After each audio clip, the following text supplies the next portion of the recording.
महादेव को धन्यवाद जरूर देना कि तूने मुझे यहां खड़ा नहीं करा। तुम किसी को देओ ना देओ, जिस चौराहे पर तुम्हें भिखारी नजर आए, जिस चौराहे पर तुम्हें भिक्षुक नजर आए, जिस चौराहे पर तुम्हें भिक्षा मांगने वाले नजर आए, उस जगह पर तुम उनको देओ ना देओ ये आपकी मर्जी। हम ये भी नहीं कहेंगे कि मत दो, कि हम ये भी नहीं कहेंगे कि देओ। हम तो इतना जरूर कहेंगे कि महादेव को धन्यवाद जरूर देओ कि बाबा तेरी कृपा थी जो तूने शरीर अच्छा बनाया, तेरी कृपा थी मुझे घर अच्छा दिया, तेरी कृपा थी जो मुझे भजन करने का मौका दिया, तेरी कृपा थी खाने को अन्न दिया, तेरी कृपा थी थोड़ा सा काम धंधा दिया, पर तेरी कृपा से आज मैं यहाँ हूँ कि मैं गाड़ी में घूम रहा हूँ। मेरे पास भी टू व्हीलर है, मेरे पास भी फोर व्हीलर है, मेरे पास भी साइकिल है, मैं भी अपने पाँव से चल रहा हूँ। ये तेरी कृपा है। अच्छा हुआ तूने मुझे रेंगने के लायक नहीं बनाया, कहीं पटक नहीं दिया। ये धन्यवाद। जब जब भिखारी नजर आए और भीख मांगने तुम्हारे कांच बजाए, उस जगह पर तुम देओ ना देओ पर उसको धन्यवाद जरूर देना कि तेरी कृपा से यहाँ बैठा हूं। गाड़ी चला रहे हो, डीजे चल रहा है, गाड़ी में बॉक्स चल रहे हैं, मोबाइल चल रहा है और कांच बजाने वाला जब कांच बजा रहा है, भैया कुछ दे दो, भैया कुछ दे दो, तो उस समय पर तुम देना ना देना पर उसको धन्यवाद जरूर देना। थोड़ी देर आवाज कम करना, साउंड कम करना, और जब भीख मांगने वाला भिक्षा मांगने चौराहे पर खड़ा हुआ हो, उस जगह पर तुम जम के मन से कहना अपने परिवार के साथ, तेरा शुक्रिया है मेरे भोलेनाथ जो तुमने मुझे फोर व्हीलर में बिठा कर रखा। तेरा शुक्रिया है शंभू मेरे महाकाल राजा, ये तेरा धन्यवाद है जो तूने मुझे यहां बिठाया। ये तेरी कृपा, क्योंकि तेरी कृपा नहीं होगी तो संसार का कोई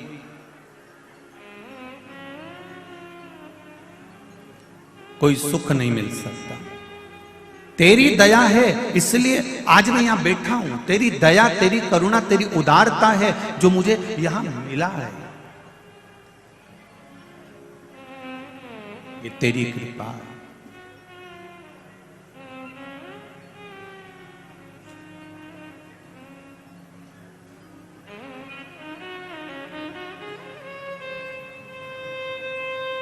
तुम्हारे दुख कटने में थोड़ा समय लग सकता है। वो कहते हैं ना, कोई जल्दी बनेगा, कोई लेट बनेगा। जम के बोलो जरा, कोई जल्दी बनेगा, कोई लेट बनेगा, पर शिव जी को जल चढ़ाने वाला एक दिन सेठ जरूर बनेगा।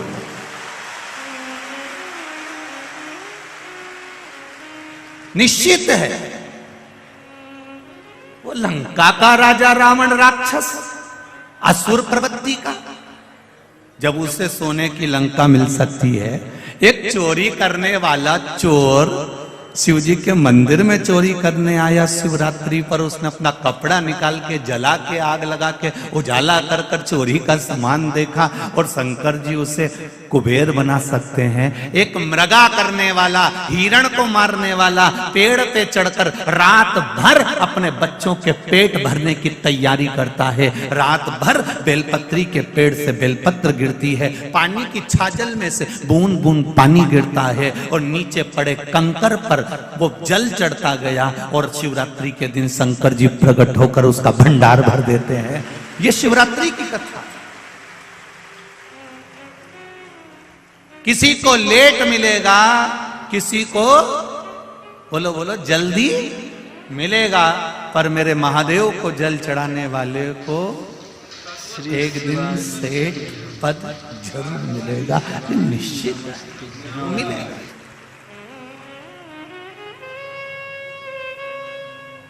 अब आपको कहीं जाना नहीं है, हो कोई तुमसे कह दे वहां इतना बड़ा चमत्कार हो रहा है और गड़ा हुआ हंडा मिल रहा है, तो हमको भी बता देना, हम भी चले जाएंगे। हमें भी बता दो दादा, हम भी चले जाएंगे। अगर ऐसे गड़े हुए हंडे मिलते होते या बहुत बहुत चमत्कार होते होते, अंधविश्वास में मत पड़ना। फिर निवेदन है, इधर उधर भ्रम में भ्रांतियों में मत जाना। अगर ऐसे गड़े हुए हंडे मिलते होते तो ये जितने भी यहाँ बैठे हैं ना, ये एक कथा नहीं सुनते और वो हंडे वाले के यहीं पड़े होते हैं। और हम भी काय को कथा बाजते, वहीं नहीं बैठ जाते। और ये इतने सारे भाई लोग सेवा कर रहे हैं, चाहे पुलिसकर्मी हो, चाहे गवर्नमेंट वाले हो, चाहे नगर निगम वाले हो, चाहे कैमरे वाले हो, चाहे साउंड वाले हो, चाहे ये म्यूजिशियन हो, चाहे जितने भी यहाँ बैठे, काय को यहाँ टाइम बर्बाद करेंगे भैया हंडे वाले के पास बैठे रहेंगे कि वो थोड़ी देर में कुछ घुमाएगा और निकाल के दे देगा। शिव महापुराण में शंकर भगवान ने माता पार्वती से कहा है, गीता जी में भगवान कृष्ण ने अर्जुन से कहा है, विष्णु पुराण में भगवान विष्णु ने लक्ष्मी जी से कहा है, ब्रह्मवृत्ता पुराण में ब्रह्मा जी का संवाद करते हुए स्वयं वीणा देवी से कहा है। वो संवाद आप भी अपनी जिंदगी में उतारना। शंकर भगवान माता पार्वती से कहते हैं कर्म प्रधान है, आप जितना कर्म करेंगे उतना फल आपके पास प्राप्त होता जाए। खूब मेहनत करो, दिल से करो, जो भी करना है ना दिल से करो। भोजन भी करो तो थोड़ा दिल से करो, भले रूखी रोटी होगी ना, रूखी है ना, ठंडी रोटी है ना, रूखी है ना, चिंता मत करना। जिसकी जिंदगी की शुरुआत रूखी रोटी से होती है, जो दुख सहन कर कर अपने जीवन को आगे बढ़ाता है, जो अपनी जिंदगी में शुरुआत के पल सब ने निकाल दिया, सब ने धक्का दे दिया, अकेला रूखी रोटी खा रहा है। जिसकी जिंदगी की शुरुआत रूखी रोटी से होती है, एक दिन वो चुपड़ी रोटी जरूर खाता ही निश्चित है। आप जिंदगी की शुरुआत में ये मत सोचो मेरा कौन साथ देगा, मैं अकेला पड़ गया, मैं अकेली पड़ गई, मेरा कौन साथ देगा, मेरा पास है कौन। उनके इतने पहचान वाले, उनके इतने रिश्तेदार, उनके इतने हैं, उनके इतने पहचान वाले, उनके साथ में इतने लोग हैं। अरे भाई ये छोड़ दो कि हमारा साथ कौन देगा। साथ देगा तुमने जो शंकर जी के मंदिर में एक लोटा जल चढ़ाया है, जो तुमने शिव भगवान पर एक बेलपत्र चढ़ाई है, जो तुम दिल रखकर शिव महापुराण की कथा में पहुंचे हो, तुम जो दिल से शिव पुराण सुनने वालों का सेवा कर रहे हो, भाव से आनंद से जो तुम गुणगान कर रहे हो, जो राम नाम, कृष्ण नाम, शिव नाम, पंचाक्षर मंत्र, षडाक्षर मंत्र, द्वादशाक्षर मंत्र, महामृत्युंजय मंत्र या श्री शिवाय नमस्तुभ्यम जप रहे हो, वो तुम्हें तुम्हारा साथ देने के लिए तत्पर रहेगा। जिस समय पर द्रौपदी का चीर खींच रहा था, गुरु द्रोणाचार्य भी बैठे थे, भीष्म पितामह भी बैठे थे, उनके पति भी बैठे थे, धृतराष्ट्र और गांधारी भी बैठे थे। ऐसा कौन था जो नहीं बैठा था? सब उस सभा में बैठे हुए थे। और रोई द्रौपदी, सबके सामने जाकर रोई। गुरु द्रोणाचार्य से बोला मैंने आपसे गुरु मंत्र लिया है, तुम मेरे गुरु हो, तुमने मुझे गुरु दीक्षा दी है, मेरा चीर खींच रहा है, ये मेरी साड़ी खींची जा रही है, तुम कुछ नहीं बोलोगे? साड़ी देख कर भी गुरु भी कुछ नहीं बोले और पांडव भी कुछ नहीं। इतना बड़ा वीर बैठा हुआ था भीम, इतना बड़ा बड़ा योद्धा बैठा हुआ था उस सभा में। भीम जैसे योद्धा भी बैठे हैं, अर्जुन जैसा धनुष चलाने वाला भी बैठा है, तीर चलाने वाला भी बैठा है। विद्वानों में विद्वान धर्मराज युधिष्ठिर तक बैठे हुए थे, नकुल सहदेव तक बैठे हुए थे। सब साड़ी देखते रहे पर कोई बचाने नहीं आया।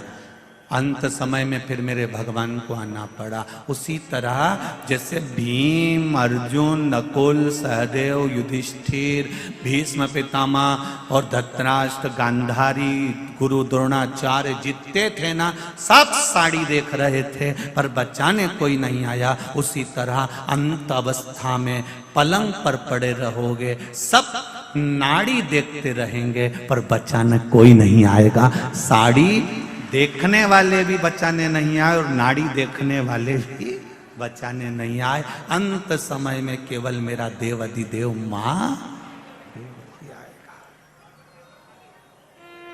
अंत समय परमात्मा की ओर जाने में देरी मत करो। कितना विश्वास है आपका?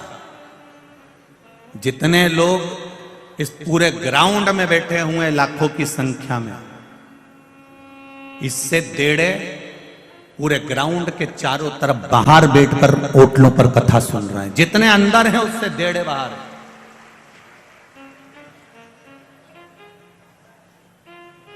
रोडों पर बैठे हैं, किनारे पर बैठे हैं, बाउंड्रियों पर बैठे हैं, गली और कूचे और छतों पर बैठे हैं। विश्वास देखिए आपका कितना होगा शंकर जी के प्रति। और बिल्कुल देरी मत करना, शिव के द्वार जाने में देरी नहीं होना चाहिए।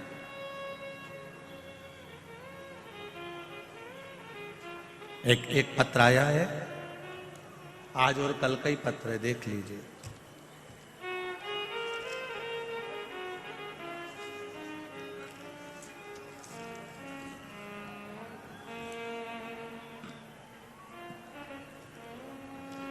सरिता ओम प्रकाश जायसवाल,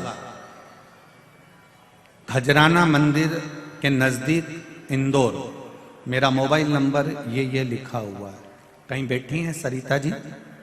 ओम प्रकाश जायसवाल, सरिता ओम प्रकाश जायसवाल कहीं बैठी हो तो हाथ हिलाइएगा। दिख गई क्या?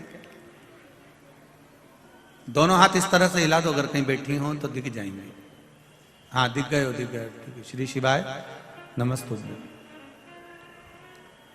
सरिता जी आपने लिखा है, बखान क्या करूं मैं बाबा, कल मैं कथा सुनने आई थी। कल मैं कथा सुनने आई थी और मैं जिस चीज का बरसों से इंतजार कर रही थी वो मेरे साथ में कल हुई। गुरुजी, मेरी बाबा की कृपा से 4 साल पहले जो इंटरव्यू दिया था उसका रिजल्ट कभी नहीं आना था, पर बाबा की कृपा से मेरी रेलवे की नौकरी का रिजल्ट कल कथा सुनने पर यहां से जाते समय आ गया। यह पत्र है सरिता जी, ओम प्रकाश जायसवाल, खजराना, इंदौर। मोबाइल नंबर भी आपने दिया है, आपको बहुत बहुत धन्यवाद। बैठिए दीदी। श्री शिवाय नमस्तुभ्यम। बाबा की कृपा, मेरी रेलवे की जॉब का ऑर्डर, नौकरी का ऑर्डर कल आ गया। गुरुजी मैं कथा सुनकर जा रही थी और बाबा ने मेरा हाथ पकड़ दिया। ये शिव है, ये शंकर।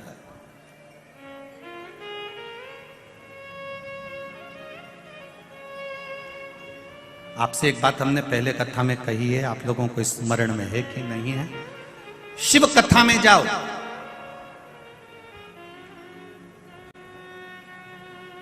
तुम्हारे गले की चेन, मंगलसूत्र, अंगूठी, ब्रेसलेट, पर्स, मोबाइल सब घर पर रखकर आओ। यहां जब आओ तो केवल शिव जी पर विश्वास लेकर आओ, उसके सिवा कुछ मत लाओ। केवल विश्वास लेकर आओ, केवल भरोसा, केवल दृढ़ता, उसके सिवाय कुछ नहीं। और जब विश्वास पूर्ण होगा तब कुछ फल की प्राप्ति जरूर।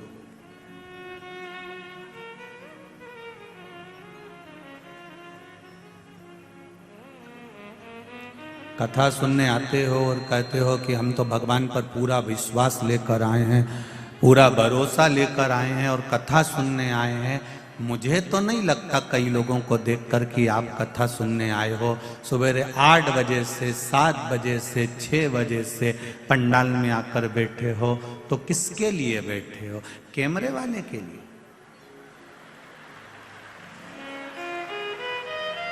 जैसे ही कैमरा तुम्हारी ओर गया, अब कह रही थी कि भगवान हमारी सुनता नहीं है तो कैमरे वाले को सुना। जिसके लिए आए आप, जिसके लिए कथा सुनने आए हो तो कैमरे वाले से कहो। और बाद में कहते हो हम तो महादेव का, हम कथा सुनने गए थे, हम भगवान की कथा सुनने गए थे। अब तुम्हारा ध्यान तो कैमरे पर।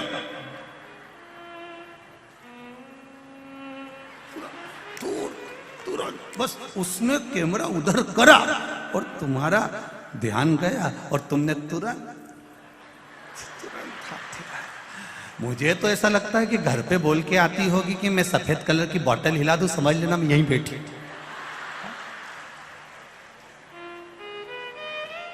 तुम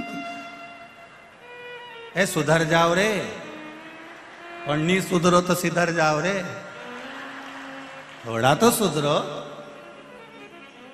वो बाद में कहते हो हम तो कथा, उसने दिल से सुनी, एक दिन भी नहीं लगा रिजल्ट आने में, आया कि नहीं आया, ये पत्र आया। और ऐसे कई पत्र पढ़े, अभी तो ये पढ़ने बाकी है, ये तो थोड़े बहुत पढ़े हैं जो पढ़े हुए।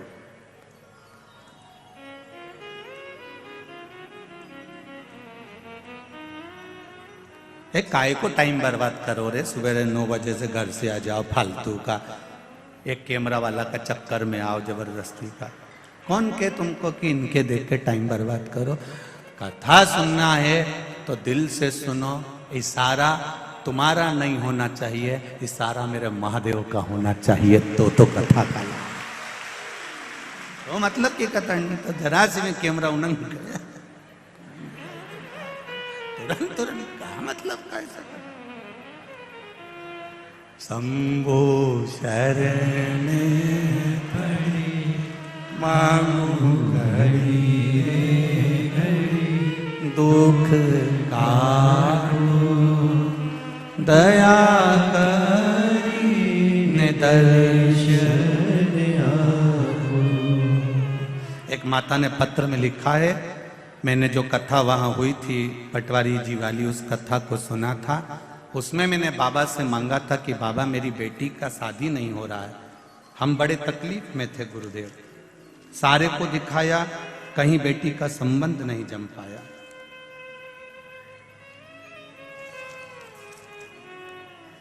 दीपाली राय इंदौर, दीपाली शर्मा इंदौर से हैं जिन्होंने पत्र भेजा, आप ही हैं। श्री शिवाय नमस्तुभ्यम। गुरुवर, पिछली बार आप इंदौर जीतू पटवारी जी की कथा में जुलाई के महीने में आए थे।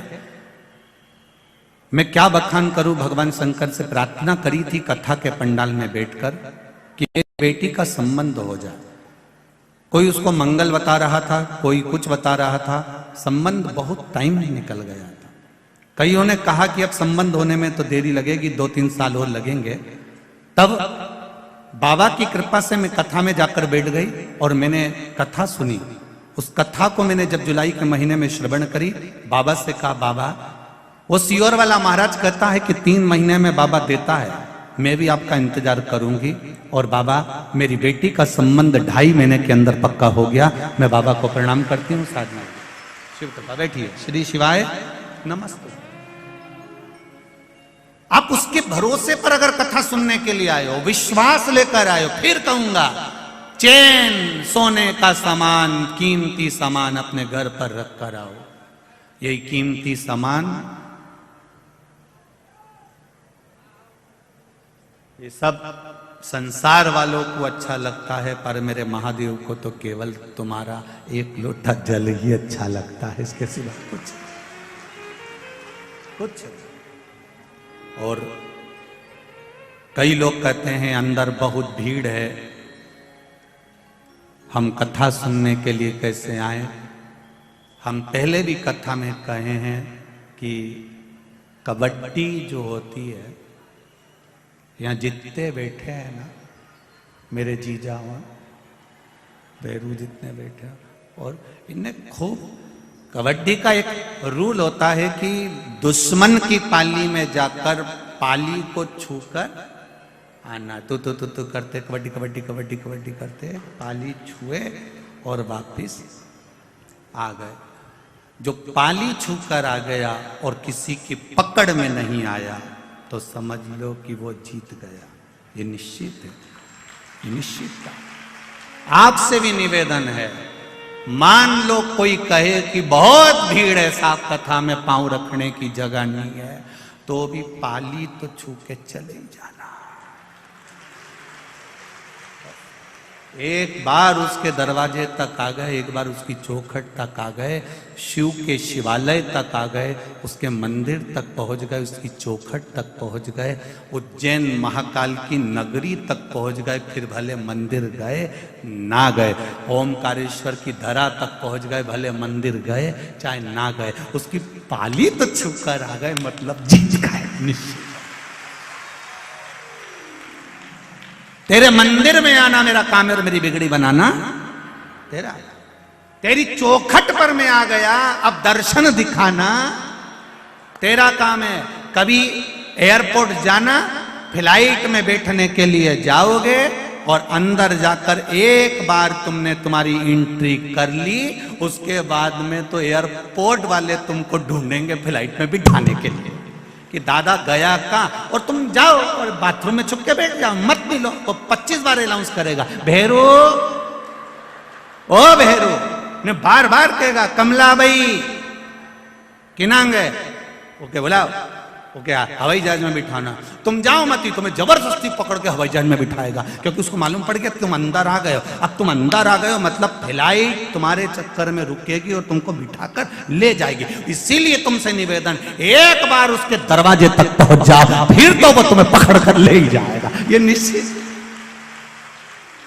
तुम जाओ तो एक बार उसकी चौखट पर, तुम जाओ एक बार उसके दरवाजे तक, तुम जाओ एक बार उसके मंदिर तक, तुम जाओ एक बार महाकाल की नगरी तक, तुम जाओ ओंकारेश्वर तक, तुम जाओ उसकी चौखट तक, तुम जाओ उसकी शिव पुराण तक। वो तुम्हारे द्वार पर पहुंचेगा तुम्हारे दुख को मिटाने के लिए, भक्ति की अविरल भक्ति तुम्हें देने के लिए।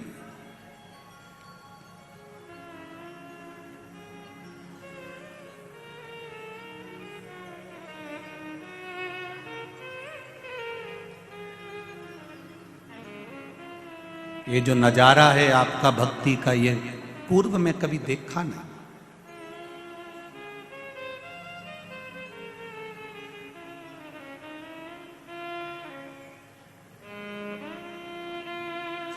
आज संपूर्ण मध्य प्रदेश के ज्योतिष आचार्यों का संघ हम जहाँ ठहरे हैं वहां मिलने पहुंचा था। सभी विद्वत ब्राह्मणों को नमन करता हूं, सभी ज्योतिष आचार्यों को। सारे ज्योतिष आचार्य, मध्य प्रदेश ज्योतिष आचार्य का संघ जब वहां पहुंचा, बुजुर्ग ब्राह्मण जनों का जो भाव था, उन्होंने एक शब्द बड़ा सुंदर कहा, गुरुदेव महाराज मिश्रा जी, हमारी पूरी जिंदगी निकल गई। कई मंदिर ऐसे थे जहां पर जाले लगे होते थे, पर आज उन मंदिरों में भी लोग लाइन लगाते हैं। ये शिव की कृपा है, ये शंकर की उदाहरण। ऐसा नहीं है कि पुराने समय में कथा नहीं होती थी, कथा बहुत होती थी। पहले कथाकार भी बहुत बड़े, कथाएं भी बहुत बड़ी, कथा भी खूब हुई, भीड़ भी खूब बड़ी। ऐसा नहीं कि भीड़ नहीं बड़ी, पहले कथाओं में भीड़ भी बहुत बड़ी, कथाएं भी बहुत बड़ी, कथाकार भी बहुत बड़े, आयोजन भी बड़े से बड़े हुए। पर एक काम पीछे रह गया था, लोग मंदिर तक नहीं जा पा रहे थे। वो शिव महापुराण ने उनको वहां तक पहुंचा दिया, मंदिर तक चलो। और यही करना कुछ नहीं है। तुम्हारे बेटे को तुमको एनर्जी देना है कि बेटा कर्म करो, पढ़ाई करो, आगे मंजिल तक वो पहुंचाएगा। इंटरव्यू देने तो जाओ, परीक्षा में तुम पढ़ाई करके तो जाओ, खेत में बीज तो बो, कुआं खोदो तो सही, जाओ थोड़ी मेहनत करो, फल जरूर मिलेगा। एक ताला और एक चाबी तुम्हारी ही है। ताला तुमने घर में लगा दिया, चाबी तुमने अपने पास में रख ली।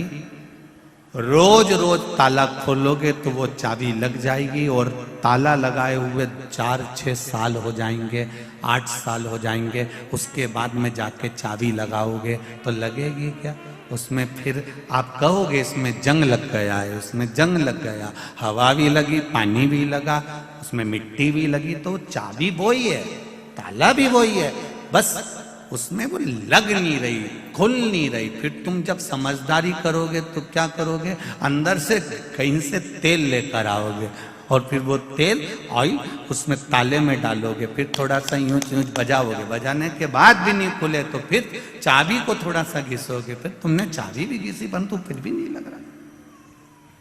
तो किसी ने कहा एक काम करो रे, एक डब्बा में घासलेट को तेल भरी लो, और घासलेट का तेल भर के ये ताले को में डुबई दो। जब ताला घासलेट में डूब जाएगा, और डूबने के बाद फिर अपन इसके थोड़ा सा खटखटाएंगे, उसके बाद चाबी लगाएंगे तो लग जाएगी। फिर उन्हें यही किया ना, डब्बा में घासलेट लाई नहीं, उन्हें ऊपर डुबो दिया और डुबोने के 15-20 मिनट बाद चाबी लगाई, ताला खुल गया।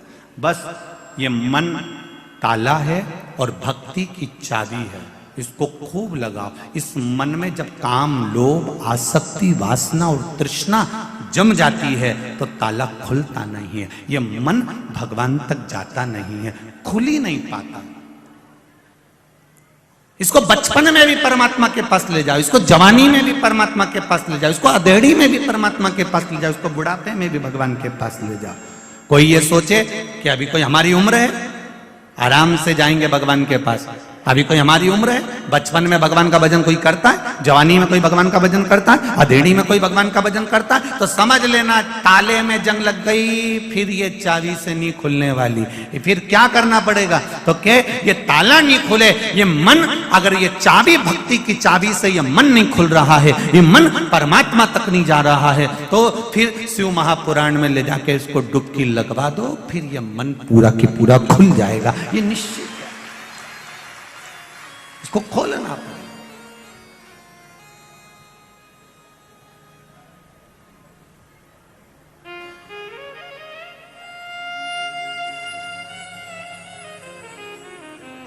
मेरे भोले तेरा सहारा है, मेरी नैया का तू हमने तेरे भरोसे पर करा, तेरे विश्वास पर करा। हम भगवान के मंदिर जाते रहे, रोज ताला खोलने का प्रयास करते रहो, रोज चाबी लगाते रहो, खुलेगा, ये निश्चित है, एक दिन खुलेगा जरूर। पर विश्वास रखकर आप परमात्मा की भक्ति को धारण करें। मेरा आप सबसे निवेदन है, कथा में भीड़ बढ़ाने के लिए कभी मत जाना। और यहां भी आप लोगों से भी कहूंगा एक बात, भीड़ बढ़ाने मत आओ, या कोई तुमसे कहे कि एक बार चल तो सही, अपने ऊका भी कहना नहीं मानना। तुम तो तुम्हारा रोटी खाओ ना, चद्दर ओढ़ के सो जाओ, मत आओ, या वैसे ही जगह नहीं दादा, यही करो, भीड़ बढ़ाने मत आओ।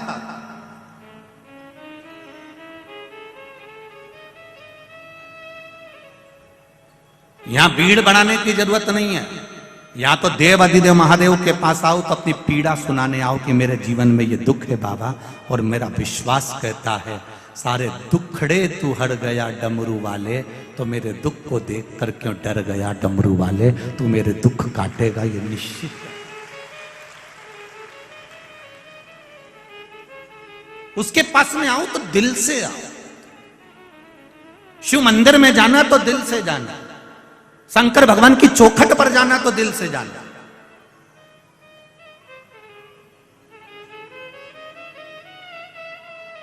जरा सा तुम फोन पे बात करो और तुम्हारा मन नहीं लगे तो तुम्हारी धर्मपत्नी पहचान जाती जरा सी देर में। वो मायके गई और तुमने फोन पे बात करी, उसने फोन लगाया और तुमने बात करी, और तुम्हारा मन नहीं लगे नहीं तो उतनी देर में समझ जाएगा कहां हो। दिन भर फोन पे बात नहीं करते, कम से कम 5 मिनट तो अच्छे से कर लिया करो। कहां लगे हुए, तुम्हारा मन नहीं लग रहा मुझसे बात करने में, इतनी देर में तो बस वो समझ गई। मन ना लगा तो केवल फोन पर समझ जाते हैं। आप मंदिर गए, शिव कथा में गए, भगवान के भजन में गए, जबरदस्ती जाके बैठ गए, मन नहीं लगे तो भगवान भी कह देगा काय को आ गई री कमला, काय आई है। कौन न कहो तेरे को कि यहां जा, कौन कह रहा? मन लगे तो जाइए, दिल लगे तो जाइए।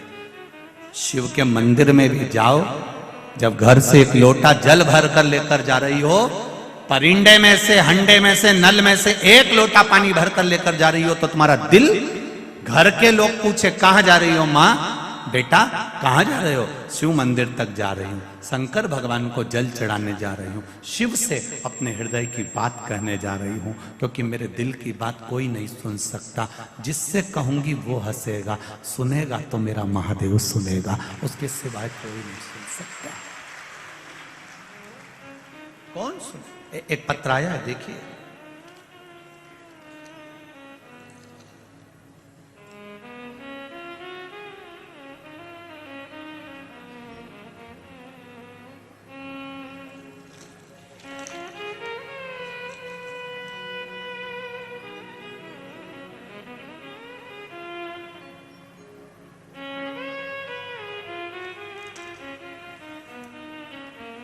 मैं कैलाश ममताबाई सीखी, ग्राम भीकुपुरा, पूजापुरा, तहसील बागली, धारा जी के निवासी हूं। कहीं बैठी हो तो हाथ हिलाइएगा,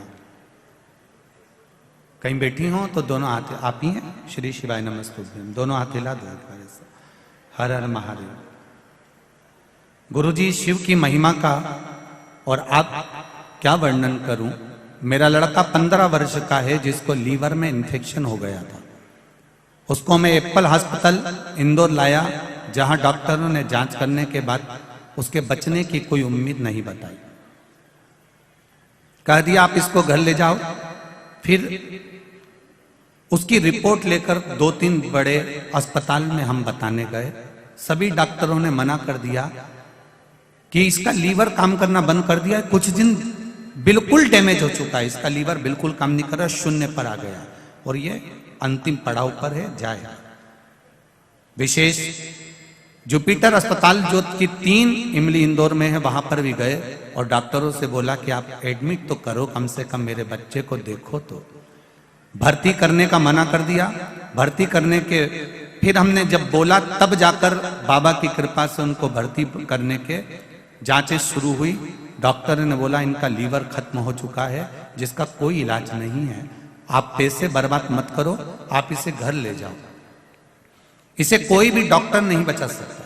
फिर मेरी पत्नी रात 10 बजे डॉक्टर के पास गई और बोली आपने अपना काम किया है, बाबा से विनती करती हूं मैं, आप इसका थोड़ा तो इलाज करो, मेरे बच्चे को बचा लो, 15 साल का है।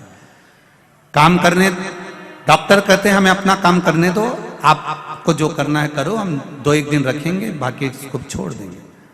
फिर मैं बाबा की कृपा से मेरी सहेली को मैंने फोन किया, फिर उसने मुझे सीहोर का रुद्राक्ष दिया। वो रुद्राक्ष हमने जल गलाया, शिव जी को जल चढ़ाना प्रारंभ करा। शंकर पर चढ़ा हुआ जल लेकर आई। डॉक्टर ने मना कर दिया था कुछ देने से, हमने आधी चम्मच से भी आधी चम्मच उसको डॉक्टर से हाथ जोड़कर उस जल को उस बच्चे को श्री शिवाय नमस्तुभ्यम का मंत्र बोलकर पिला दिया। आप पर्चा टीवी पर भी पढ़ सकते हैं। सुबह 8 बजे की रिपोर्ट आई और 8 बजे की रिपोर्ट में उसमें जो वहां माइनस में जा रहा था लीवर, पूरा डैमेज की ओर था। तब हमने आधी चम्मच जब पानी पिलाया तो फिर शाम को 9 बजे रिपोर्ट आई। डॉक्टर ने कहा इस बच्चे का लीवर काम करना प्रारंभ कर दिया है और 40% ठीक हो चुका है। जब 40% ठीक हो गया, फिर हमने रुद्राक्ष को पानी में गलाया, फिर शिव जी को चढ़ाया और फिर पानी पिलाया।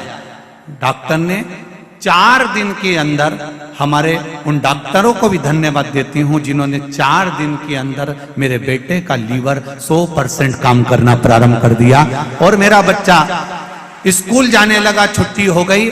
हम बाबा को धोख लगाने, प्रणाम करने के लिए आए हैं। तेरी कृपा बिना कुछ नहीं हो सकता मेरे महादेव। मैं कैलाश गहलोत, मोबाइल नंबर मेरा ये है और बाबा की कृपा से हम प्रणाम। अब ठीक है बाबू, श्री शिवाय नमस्तुभ्यम। बैठिए। हर हर महादेव। तेरी कृपा बिना न हिले एक भी अणु, लेते हैं श्वास तेरी कृपा से तनु। हम फिर कहेंगे कथा सुनने आप लोग आए हैं, भले आपका 4 घंटे लग रहे हो, 5 घंटे लग रहे हो, पर उसके द्वार पर जाकर आप कथा सुन रहे हो, बैठकर कथा सुन रहे हो। जितने लोग आस्था पर सुन रहे हैं, जितने लोग फेसबुक यूट्यूब पर सुन रहे हैं, मैं निवेदन करूंगा, मेरा बाबा क्या देगा ये तो मेरा डमरू वाला ही जान सकता है। मैं बताना वो क्या देगा, वो उसके हाथ में, ये उसके हाथ में।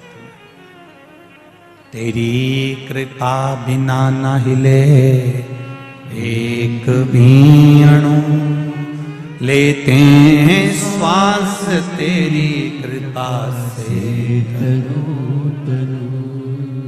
बखान क्या करूं मैं राखों के ढेर का, चपटी भभूत में खजाना कुबेर का। अब दिल से रिझाओ। भगवान विष्णु जी ने, भगवान शिव जी ने ब्रह्मा जी से कहा, ब्रह्मदेव सृष्टि की रचना करिए और सृष्टि को आगे बढ़ाइए।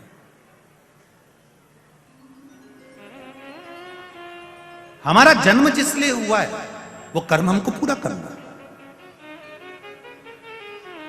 अपने बच्चों को छोड़कर, अपने परिवार को छोड़कर,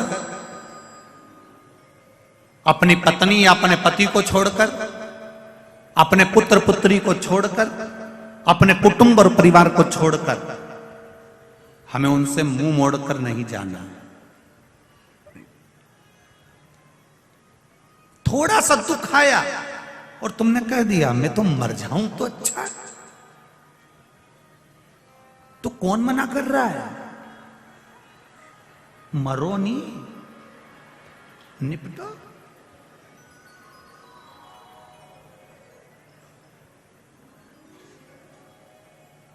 पर नहीं मरूंगी मैं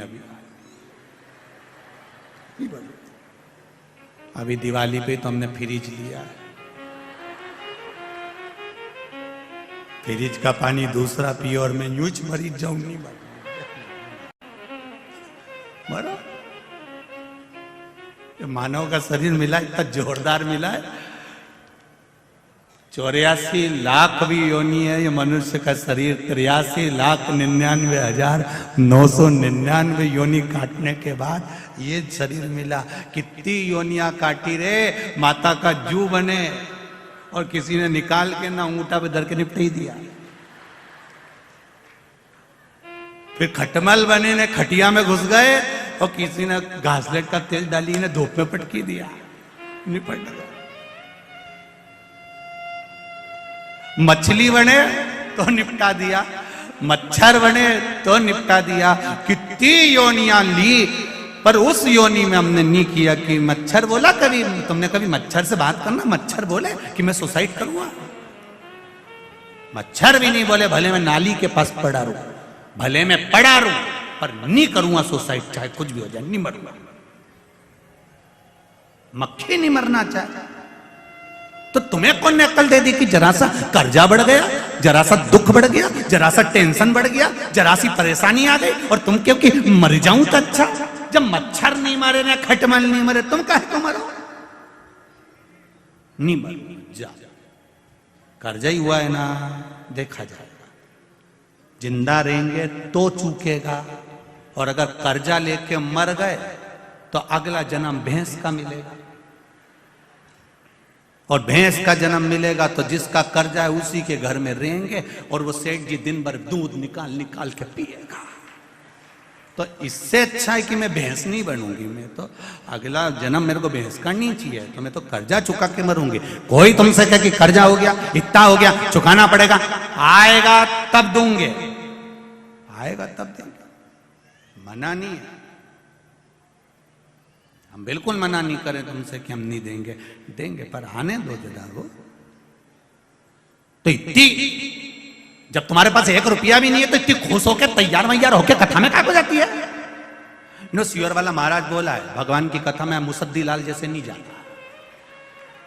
भगवान के पास जाना और भगवान के चरणों में जाना तो हमेशा खुश होकर जाना। हमने पहले भी कहा, तुम शिव जी को 1 लोटा पानी भी नहीं चढ़ा सकते, कोई बात नहीं, तुम उसके दरवाजे के सामने से भी निकलो ना तो उसको मुस्कुरा कर चले जाओ। शंकर भगवान भी टेंशन में रहेंगे, ये पगली हंसी क्यों थी, क्यों हंसी? और अगर तुमको ऐसा लगता है कि सियोर वाला महाराज गलत कह रहा है तो अभी तुम यहां से रास्ते से जाना, कहीं का दुकान वाला बैठा हो तो तुम मुस्कुरा के चली जा, आधा टेंशन में पड़ जाएगा। कौन थी, कौन, ये मुस्कुराई क्यों? और रोज 2-3 दिन उसको मुस्कुरा के चले जाओ, रात की रोटी चली जाएगी पापड़ा की, रात भर सोचेगा थी कौन। 82 साल की थी, धोला धोला बाल था, मुंडा में 6 दांत थे, पर दुकान के सामने रोज आती और रोज हंस के जाती है। वो भी अपनी पत्नी से कहेगा एक बुढ़िया बहुत परेशान करके रखी, मेरे को रात रात भर नींद नहीं आ रही। क्यों, क्या हुआ? बस वो दरवाजे के सामने आए, दुकान के सामने, और मुस्कुराए और चली जाए।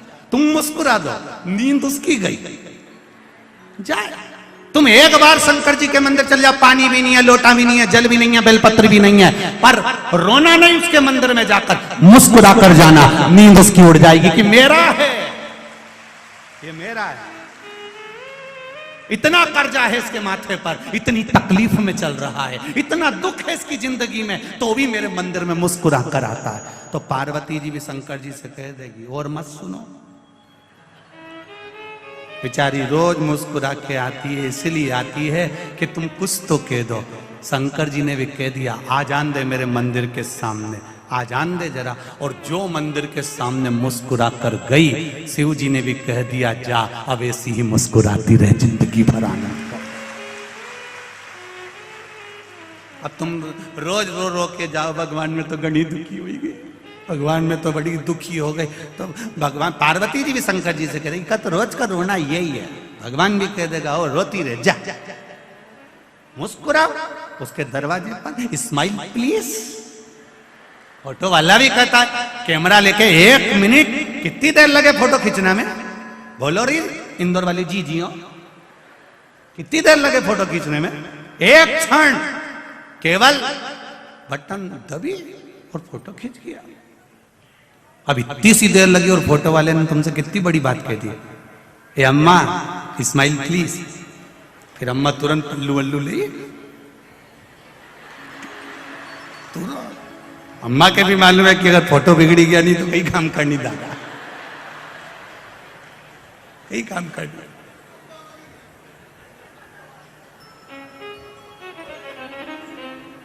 अभी कहीं हमने वो अखबार में पढ़ा था, किसी न्यूज में देखा था कि वो आधार कार्ड बन रहा था, वो वोटिंग कार्ड, हमने टीवी में और न्यूज में देखा था, तुमने भी पढ़ा होगा। उसमें लिखना था कि श्रीमान ये गुप्ता, उनने लिख दिया श्रीमान कुत्ता। सही है कि गलत है? उनने लिख दिया श्रीमान कुत्ता। अब पत्नी के हाथ में वो आ गया, उसने पढ़ा, आए जी, आए जी। पति दौड़ के आए, क्या हुआ? तुम्हारा कार्ड आ गया है। क्या लिखा है? तुम तो कुत्ता थे, अब वो यह कुत्ता कैसे होगा? विचार करिए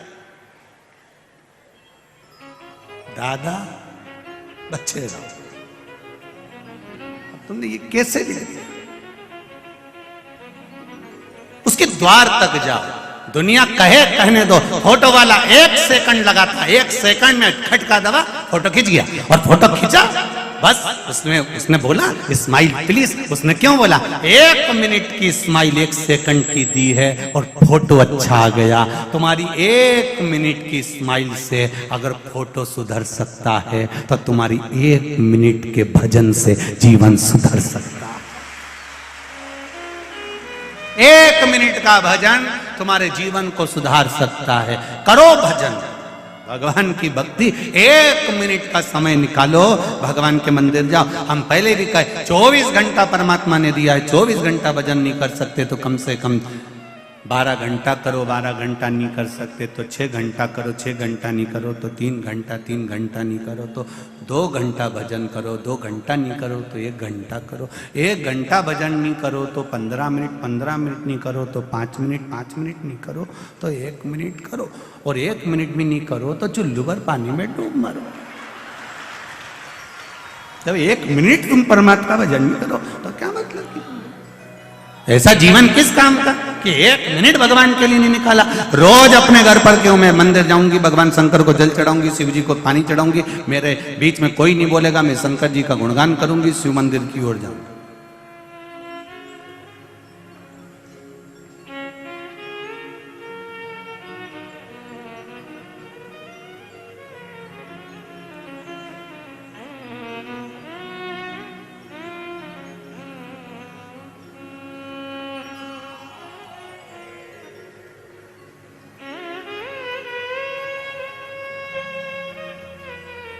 आप दिल से कहो, वो सुने।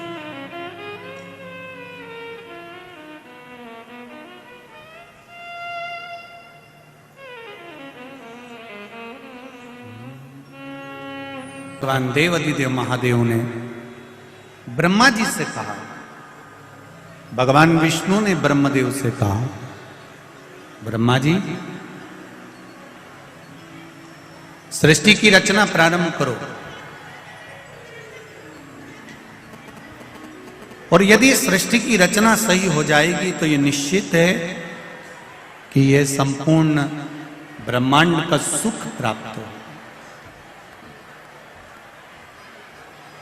संपूर्ण ब्रह्मांड का सुख। जब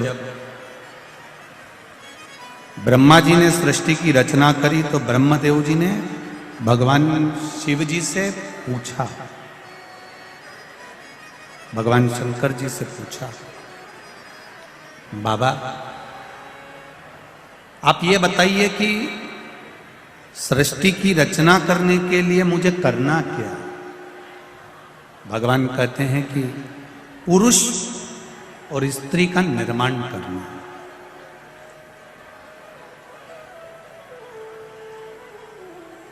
एक बात अपने जीवन में उतार कर रखी है, परिवार कुटुंब रिश्ते नातों से हमको मुंह मोड़कर नहीं जाना, हमको उनके बीच में रहना है, हमको उनके साथ रहना है, और साथ में रहकर जो तकलीफें जीवन में आती है उसको सहकर आगे बढ़ते चले जाएं।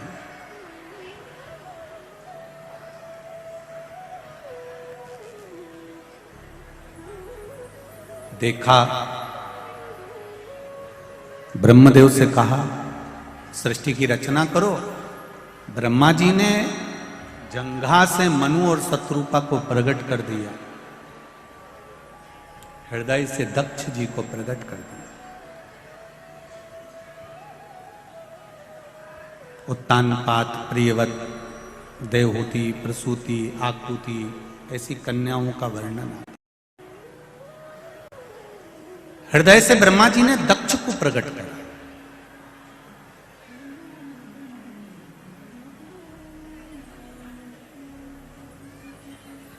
अब हृदय से जब दक्ष को प्रकट किया गया है, जब हृदय से दक्ष को प्रकट करा गया है तो दक्ष प्रजापति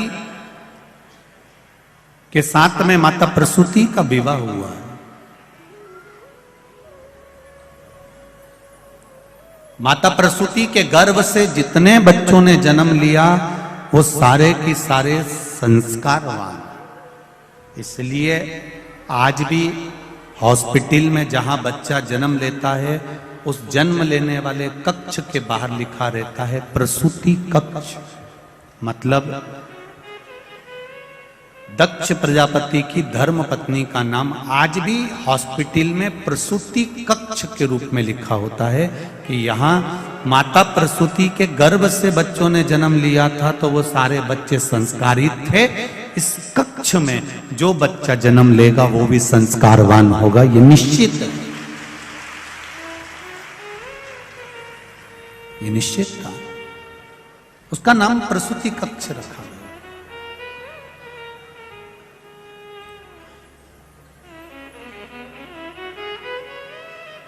शिव महापुराण की कथा एक बहुत अच्छी बात कहती है, जरा ध्यान दीजिएगा। धन चले जाएगा तो वापिस आ जाएगा,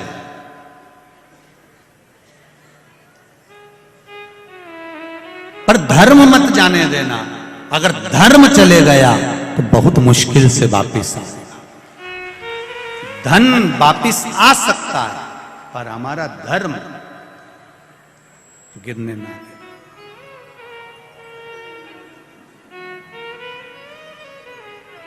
बहुत अच्छा लगा जब कोरोना महामारी का क्रम चल रहा था। आप लोग तो सब इंदौर के निवासी हो, आप लोगों को तो मालूम होगा।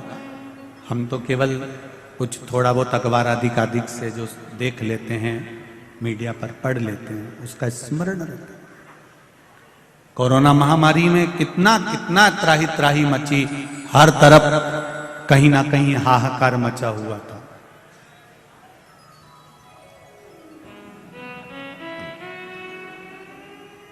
मैं आदरणीय संजय भैया शुक्ला जी को धन्यवाद देना चाहूंगा इस चीज के लिए कि उन्होंने कोरोना महामारी के समय पर ऑक्सीजन मशीन हो, चाहे दवाइयां हो, चाहे हॉस्पिटल हो, उस समय पर इनका सहयोग बड़ा पड़ा। और सत्यता है ये एक धर्म की जो ध्वजा है ये सम्मुख होना चाहिए।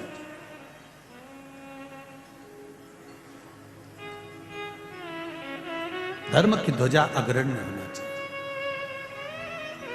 और उसका जो सुख है वो सुख कहीं नहीं मिल सकता।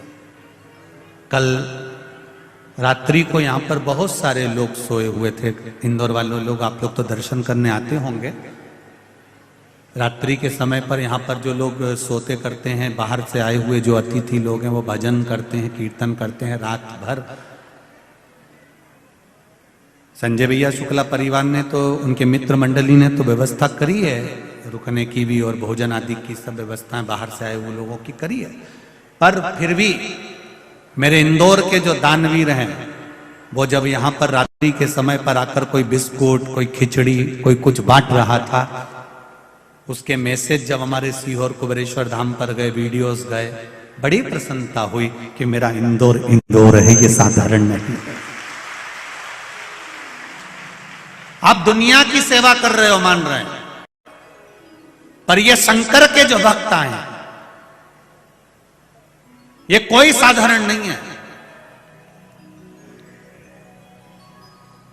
इसी कथा के पंडाल में एक आईएएस ऑफिसर भी बैठी हुई है जो महाराष्ट्र से आई है, केवल कथा सुनने के लिए आई है और इसी पंडाल में सोती है और कथा सुनकर 7 दिन की चली जाएगी। कई ऐसे हैं बेटा बेटियां जो बहुत, ऐसा नहीं है कि कई कई लड़के बेटियां बेटे अगर सोचे कि हम जीन्स पहने, हम टी शर्ट पहने, हम आज के फैशन के हैं, हम आज के फैशन के हैं, हमें कोई मतलब नहीं भगवान की भक्ति से, हमें कोई मतलब नहीं भगवान के भजन से। मैं उनसे कहना चाहूंगा, जिंदगी में आप पहनावा कैसा भी पहनो, कैसा भी भोजन करो, पर निवेदन है अपने सनातन धर्म को लेकर आगे बढ़ो तो जिंदगी सार्थक हो।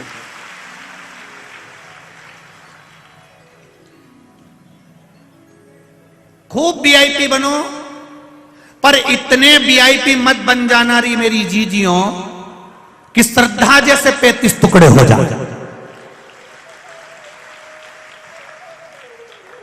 इतने वीआईपी मत बन जाना, खूब वीआईपी बनो, राशि ठाट रखो, एक मोबाइल की जगह 4 लटका के चलो। कौन मना कर रहा है तुमको? 2 हेडफोन की जगह 2-4 और घुसीड़ लो, कोई दिक्कत नहीं, कोई मना नहीं करेगा, कोई नहीं मना। पर निवेदन, सब कुछ छोड़ दूंगी पर अपना धर्म नहीं छोड़ूंगी, भगवत भजन नहीं छोड़ूंगी, चाहे कुछ। आज सबसे ज्यादा खुशी इस बात की होती है कि मेरी बेटियां, मेरे बेटे, छोटे छोटे बच्चे, ये नवयुवक बहुएं, ये पूरी सभा में, आप ये पूरी कथा व्यासपीठ के सामने जितनी भी माताएं बैठी हैं, इनमें 80, 85, 90 की तो कम मिलेगी, जितनी भी मिलेगी ना सब नवयुवक बहुएं मिलेंगी। इन्होंने ठान लिया है कि हम शिव की भक्ति करेंगे और आने वाली प्रेरणा देंगे, तो वो भक्ति कर रही है। इनमें देख लो कहीं की डोकरियों मिल जाए थी जोरदार, और मिलेगी भी तो ओल्ड इज गोल्ड मिलेगी, तो ऐसे मिल जाएगी दमदार। तुम देखो पूरी कथा, ये उठी, प्रणाम प्रणाम प्रणाम, एक और उठी है, जय हो। एक और उठी इधर भी, धन्य है। नमन मेरी माओं को, प्रणाम करता हूं आपके चरणों को, धन्य। संजय भैया गजब तो करा, डोकरी ओन भी आई है, बैठो बैठो, प्रणाम करता हूं आपको, नमन है नमन। श्री शिवाय। बैठो माँ, बैठो बैठो, प्रणाम करता हूं आपको। बहुत बहुत भाव आपका, स्नेह, ये प्रेम है आपका, ये वात्सल्यता है आपकी, ये करुणा है। और उसकी भक्ति के बिना कुछ भी नहीं। शिव कथा कह रहे, अपना फर्ज मत भूलो। प्रसूति मैया का विवाह दक्ष प्रजापति के साथ हो गया। कई कन्याओं का जन्म हुआ, 60 कन्याएं जन्म ले ली, 27 तो चंद्रदेव के साथ किया। कई कन्याओं का। अब चंद्रदेव के साथ में जो कन्या भी आई, उसमें एक रोहिणी भी थी, जिस पर चंद्र बहुत आसक्त रहते थे, उनसे प्रेम करते थे, उनसे स्नेह करते थे। बाकी की जो धर्म पत्नियां थी उनकी ओर उसको देखते नहीं, बंदे शायद। बाकी की जो धर्म पत्नियां थी उनको वो देखते भी नहीं।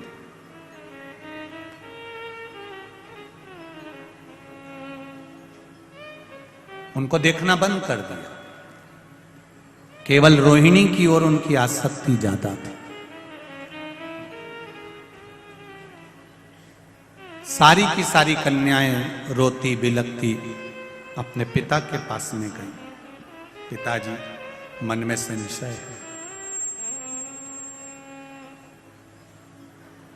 बाप जब तक जीवित है तब तक बेटियों को भी अपने पिता का अभिमान होना चाहिए, होना चाहिए। मेरा पिता है, अभी मेरा बाबुल है, मेरा बाप है, मेरा पिता है। बस तुम्हारा पिता तुमको पढ़ने से मना नहीं करता, बड़े बड़े शहर में भेजने से मना नहीं करता, तुम्हारे कपड़ों के लिए मना नहीं करता। बस मेरा बेटियों से एक निवेदन पहले भी रहा है, आज भी रहेगा। नरक से बेटा कभी अपने माँ बाप को नहीं बचा सकता। केवल एक है बेटी, जो अपने माता पिता को नरकों से बचा लेती है। केवल एक।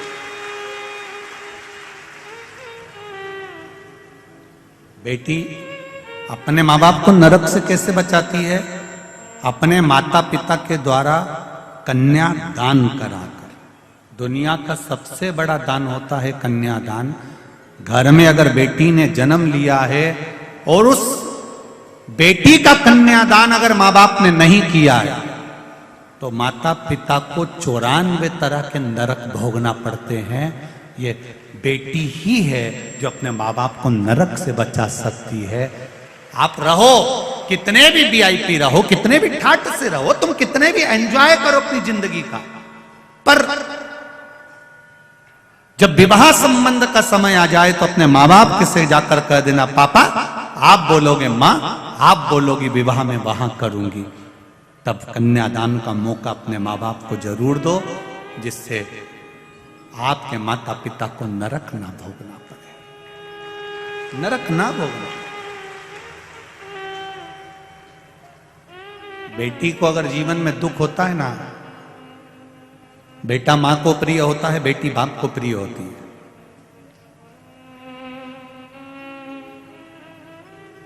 जब बेटी की विदाई होती है तो लोग कहते हैं कि मां बहुत रोती है। शिव महापुराण की कथा कहती है कि बेटी की विदाई में जितना मां नहीं रोती, उससे दुगना उसका बाप रोता है, दुगना बाप रोता है।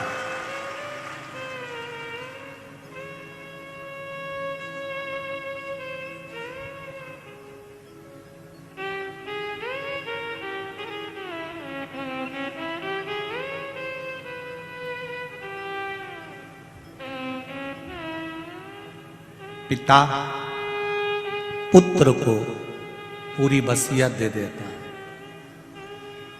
पूरी जायदाद दे देता है। पिता बेटी को केवल एक कन्या दान देता है, और वो कन्यादान का जो फल होता है, हजारों अश्वमेध यज्ञ और हजारों सर्वतोमुखी यज्ञ कर लीजिए और एक कन्यादान, जिसको जन्म दिया है बेटी को, उसका कन्यादान कर लीजिए। वो मौका है, चुके ना, उसको छोड़े ना। सारी की सारी कन्याएं चंद्रदेव की बात लेकर अपने पिता दक्ष प्रजापति के पास में आ गई और दक्ष प्रजापति के पास में आकर बोली,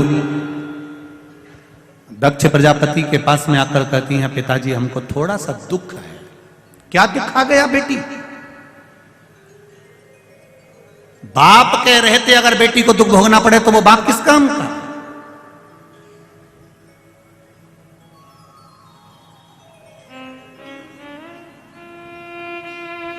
क्या दुख है बोल? आपके जो दामाद हैं जमाई, वो केवल रोहिणी से स्नेह करते हैं, बाकी के किसी धर्म पत्नी पर उनका ध्यान नहीं है। महाराज, पिता का फर्ज है कमा कर लाना, पिता का फर्ज है बच्चों को अच्छी एजुकेशन देना, पिता का फर्ज है बच्चों को अच्छे कपड़े पहनाना, पिता का फर्ज है बच्चों को अच्छा खाना खिलाना, पिता का फर्ज है बच्चे का पेट भरना, पत्नी का पेट भरना, परिवार का पेट भरना। यह पिता का फर्ज है। पिता कमा कर लाएगा, देगा, पेट भरने की जवाबदारी पिता की है, अच्छी एजुकेशन की जवाबदारी पिता की है, अच्छा घर बनाने की जवाबदारी पिता की है, अच्छी दुकान चलाने की जवाबदारी पिता की है, अच्छी परवरिश की जवाबदारी पिता की है। पर पिता से ज्यादा जवाबदारी माता की आती है, बच्चों को संस्कार देने की जवाबदारी माता की। पिता से ज्यादा जरूरत है माताओं की, जो अपने बच्चों को श्रेष्ठ संस्कार दें। अपने बच्चों को अच्छा अच्छा ज्ञान दीजिए। रोज अपने बच्चों को शंकर जी के मंदिर में लोटा भर के भेजो जल लेकर। जिस मां का बेटा बेटी शंकर के मंदिर में जल चढ़ा रहे हैं, शंकर के मंदिर की देहली चढ़ रहे हैं, उस घर के बुजुर्ग कभी वृद्धाश्रम की देहली नहीं चढ़ेंगे।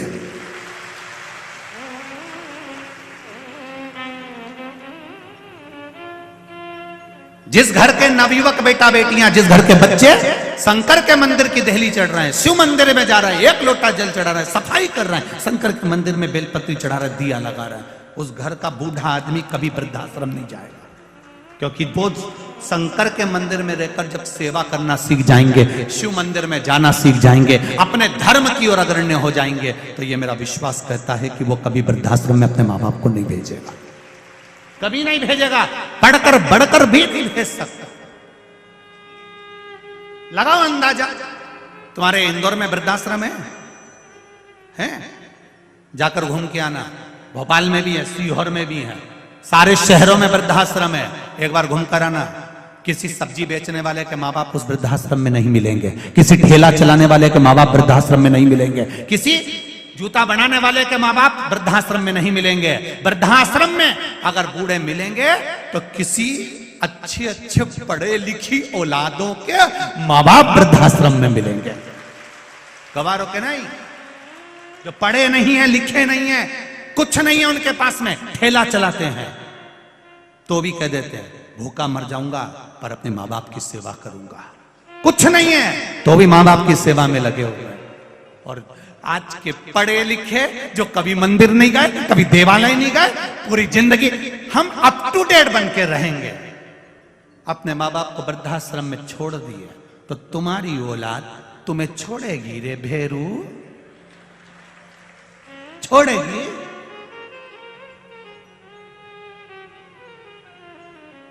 कौन छोड़ने वाला? लोग कहते जरूर हैं सीहोर वाला महाराज को कथा नहीं आती, अड़ा टेढ़ा बोलता है। तो क्यों सुनते हो? रिमोट तो तुम्हारे पास में ही है। चैनल चेंज, महाराज भी चेंज, 2 मिनट के अंदर रिमोट तुम्हारे हाथ में। थोड़ा बुरा लग सकता है पर अपनी आने वाली समय सीमा को देखिए। डॉक्टर बनो, इंजीनियर बनो, कलेक्टर बनो, एसपी बनो, तुम्हारी मर्जी पड़े, तुम जितना पढ़ना चाहो दिल से पढ़ो, खूब विद्वान बनो, खूब आगे बढ़ो, पर उसके साथ में संस्कारित भी बनो, झुकना सीखो। थोड़ी नम्रता अपने भीतर लेकर आओ, थोड़ी सी अगर नम्रता होगी तो जीवन की सार्थकता होगी। कुर्सी, पद, प्रतिष्ठा ये कब बदल जाती है, कब कौन कहां पहुंच जाता है, कब किसका कहां ट्रांसफर हो जाता है, पता ही नहीं पड़ता। जितने दिन रहो दिल से खुश रहकर अपनी मस्ती में, भगवान की भक्ति में और आनंदमय सनातन धर्म की सेवा में लगे रहो। जितने दिन जीवन किसका देखा, कौन का भरोसा है।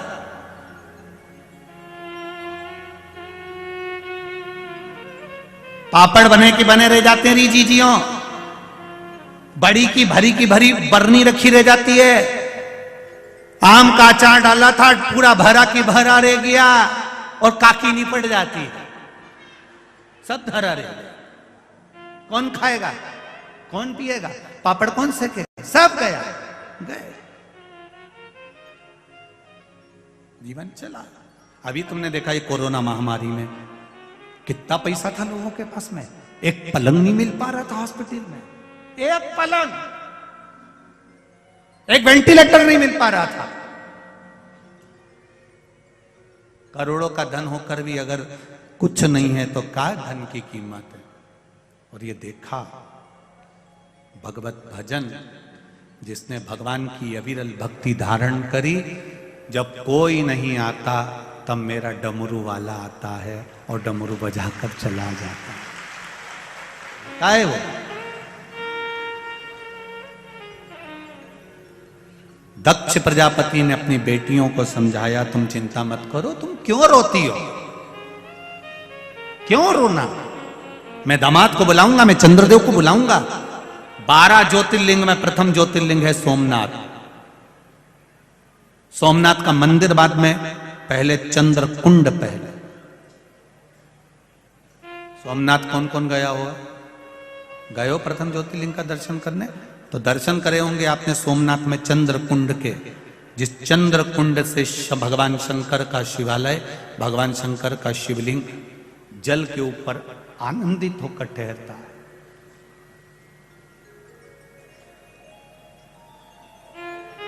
भगवान द्वारिकाधीश को क्या पड़ी थी, मेरे द्वारकानाथ को, मेरे भगवान कृष्ण को क्या पड़ी थी, जरा विचार करिए कि द्वारिका छोड़कर सोमनाथ की पावन धरा पर भालुका क्षेत्र में आकर फिर पीपल के पेड़ के नीचे लेटे और उनके चरणों में वहां पर बाण लगा।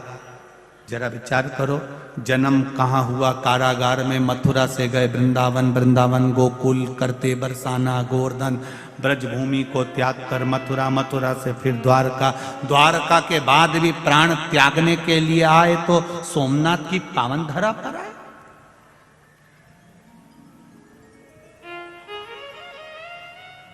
भालका क्षेत्र में, सुंदर क्षेत्र क्या, जरा विचार करिए। जब भगवान कृष्ण को प्राण त्यागना है, अपने प्राण छोड़ना है, और भगवान कृष्ण आज मौन होकर बैठे हुए, भगवान कृष्ण आज मौन है। पूछा गर्गाचार्य बाबा ने आकर, कन्हैया क्या बात है मेरे वसुदेव, मेरे कृष्ण, आज आप मौन दिख रहे हो, हुआ क्या आपको? विष्णु पुराण कहती है, कुर्म पुराण कहती है, गर्ग संहिता कहती है और श्रीमद् भागवत कहती है। गर्गाचार्य बाबा ने पूछा कि हुआ क्या है कि आज मेरा कृष्ण मौन होकर बैठा हुआ है, मेरा ठाकुर आज मौन है। भगवान कृष्ण कहते हैं, मेरा जन्म कारागार में हुआ, आया मैं द्वारिका का राजा भी बना, मैं कुरुक्षेत्र के मैदान में युद्ध भी कराया है मैंने। उस मैदान के युद्ध में ना जाने कितने मरे भी होंगे, इतने मरे भी हैं, बस अब इस शरीर को जब छोड़ूं, इस शरीर को जब मैं त्याग करूं, तब मैं सारे बंधनों से मुक्त होना चाहता हूं, सब बंधन छूट जाएंगे।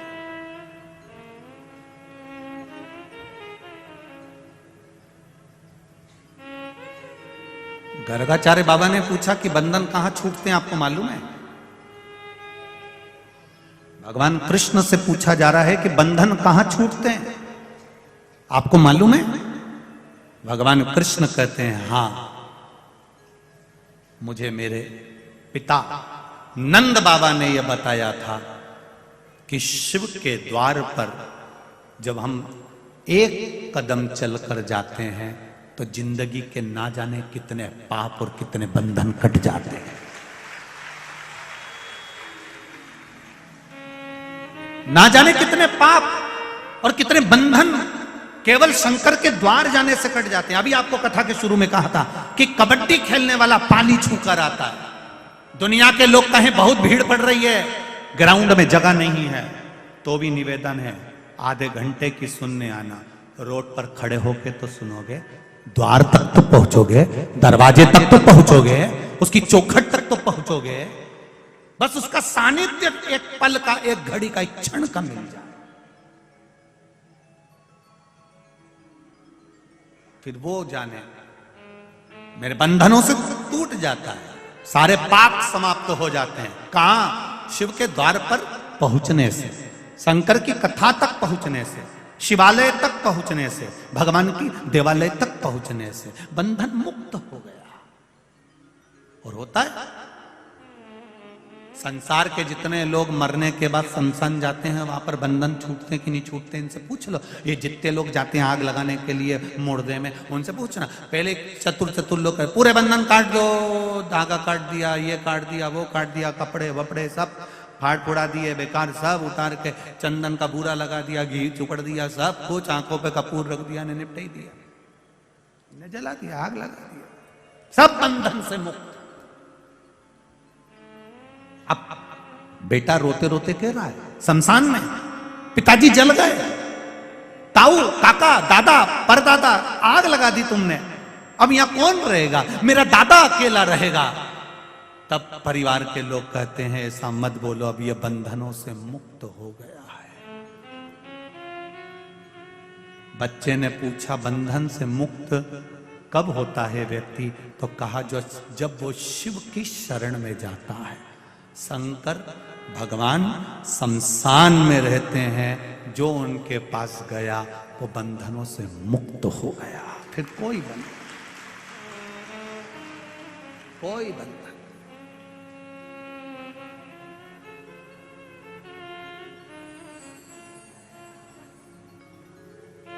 पहले शमशान बहुत दूर होता था, बहुत दूर शमशान, गांव से बाहर।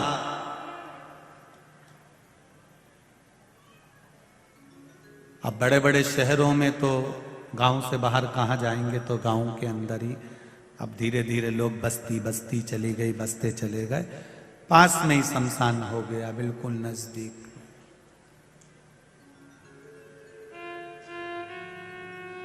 बिल्कुल नजदीक।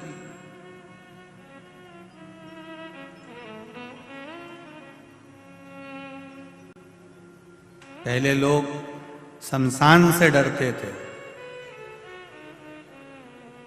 अब इंदौर में तो शमशान भी लोगों से डरे। शमशान को भी लोगों से डर लगता है, मेरे पे कब्जा नहीं कर ले।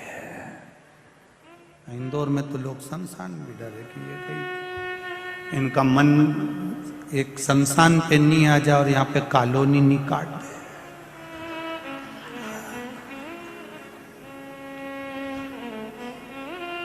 फिर कह दिया तो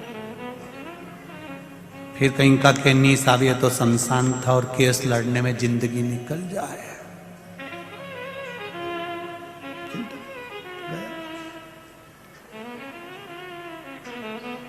बंधन जहां कटेंगे। भगवान गर्गाचार्य बाबा ने पूछा क्या चाहते हो? मेरे बंधन जहां कटेंगे मुझे वहां जाना है, अपने प्राणों को त्यागने के लिए, अपने शरीर छोड़ने के लिए।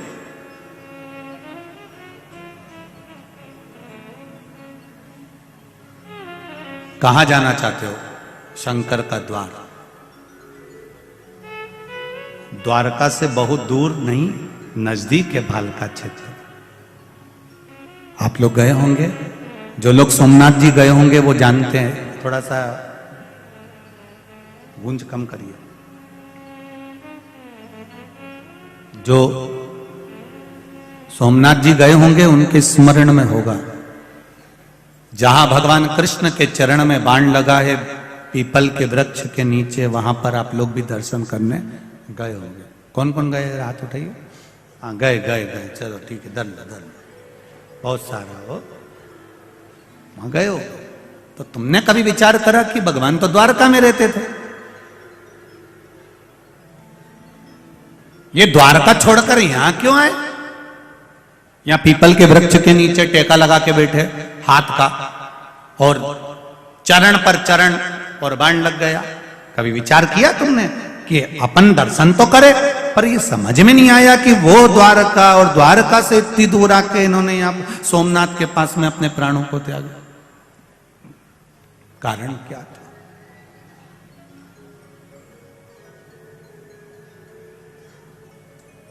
शंभो शरणे पड़े मांगो घड़ी रे घड़ी, दुख काटो दया करी ने दर्शन। आखिर जरूरत क्या पड़ गई? क्यों द्वारका छोड़कर भगवान यहां आ गए? उसका एक कारण था, जरा नाम के व्याघ्र ने जब बाण छोड़ा, भगवान के चरण में जब बाण लगा, तब जरा ने भी पूछ लिया, आप तो द्वारका के निवासी थे, फिर यहां क्यों आए? यहां सोमनाथ की पावन धरा पर किस लिए?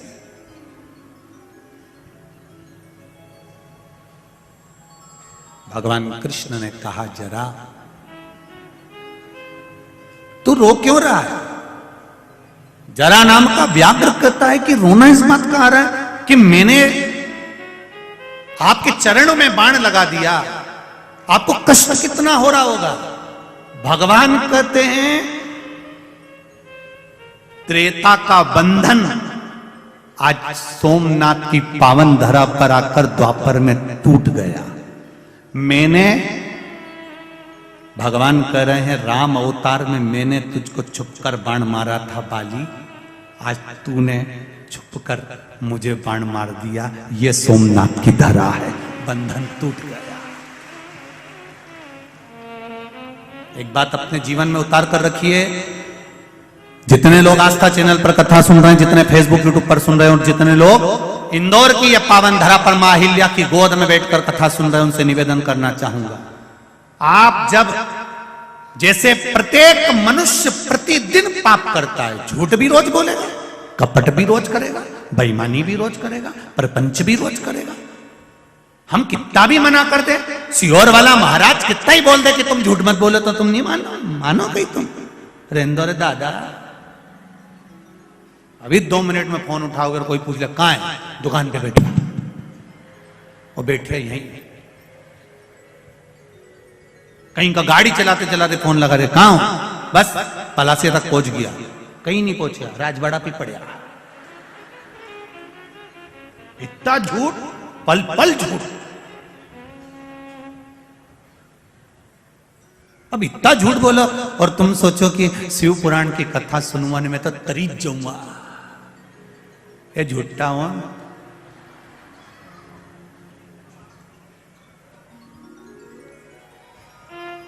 कई लोग कहते हैं साहब तुम ऐसा करोगे तो बैकुंठ चले जाओगे, तुम ऐसा करोगे तो नरक चले जाओगे।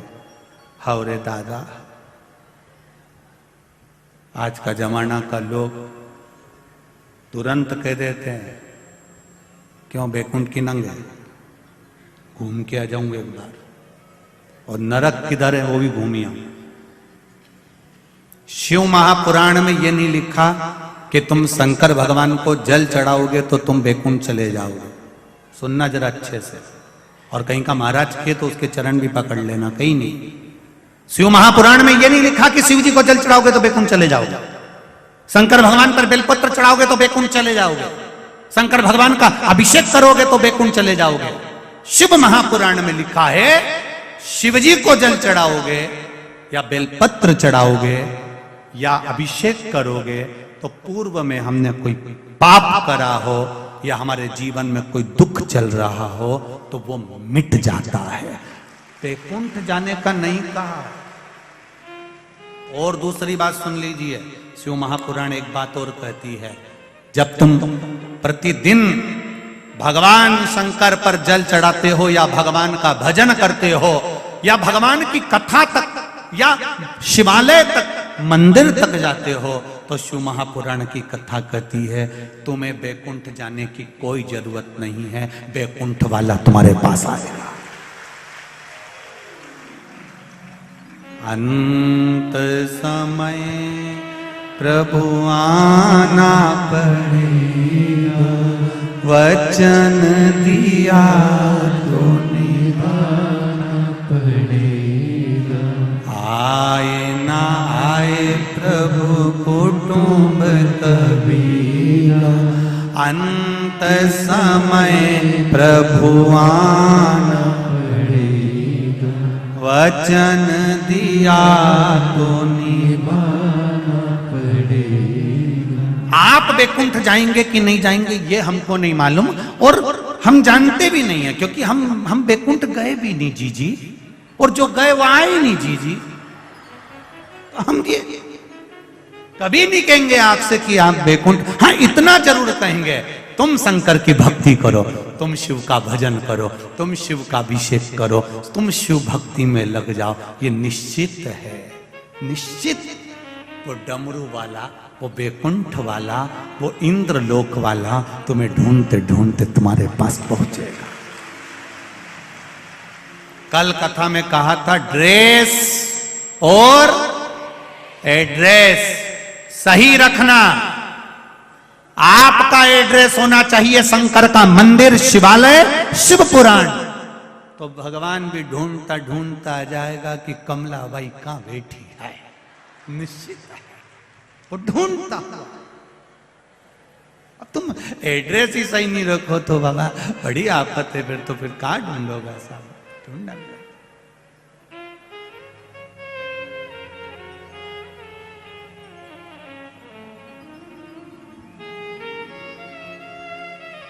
जैसे इंदौर के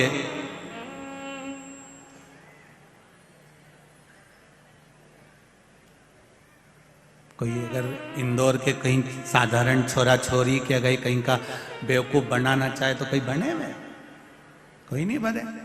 एक छोरा ने छोरी से कह दिया, यहीं राजवाड़ा की छोरी से, मैंने तुम्हें कहीं देखा है। छोरी तुरंत बोल दी है बेरू बनाई क्या रहे तेरे को कहीं का। मैं तो कहीं नहीं दिखूं, जाती हूं शिव मंदिर, शंकर भगवान का श्रृंगार करती हूं, शिव मंदिर का स्मरण करती हूं, शंकर का गुणगान करती हूं, शिव की भक्ति में डूबी रहती हूं। उसके सिवाय मैंने अगर एक से संबंध जोड़ लिया मेरे महादेव से तो मुझे दूसरे से संबंध जोड़ने की जरूरत ही नहीं पड़ती।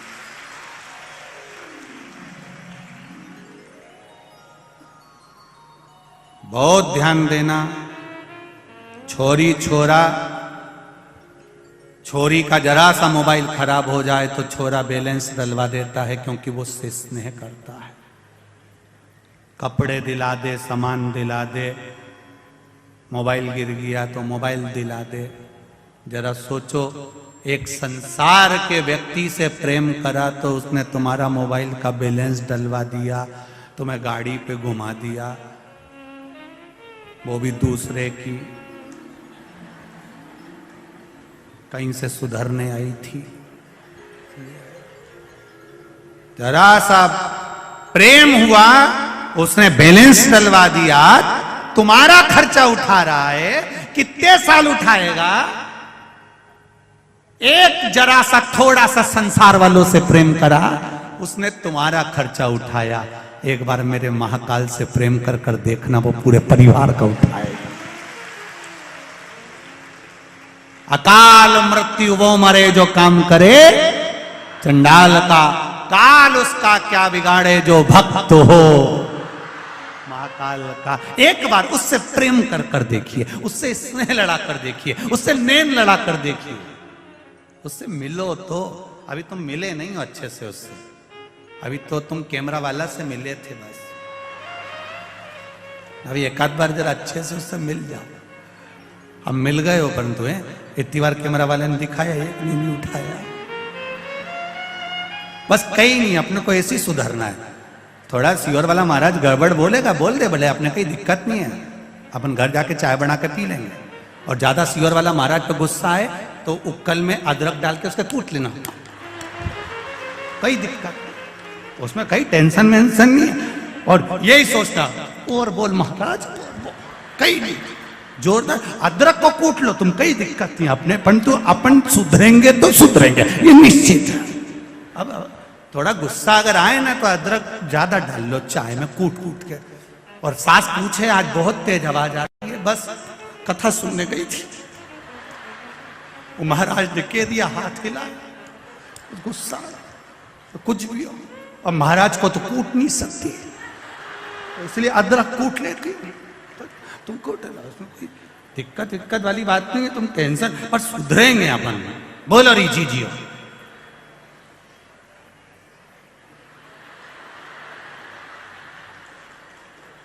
बस सुधरेंगे।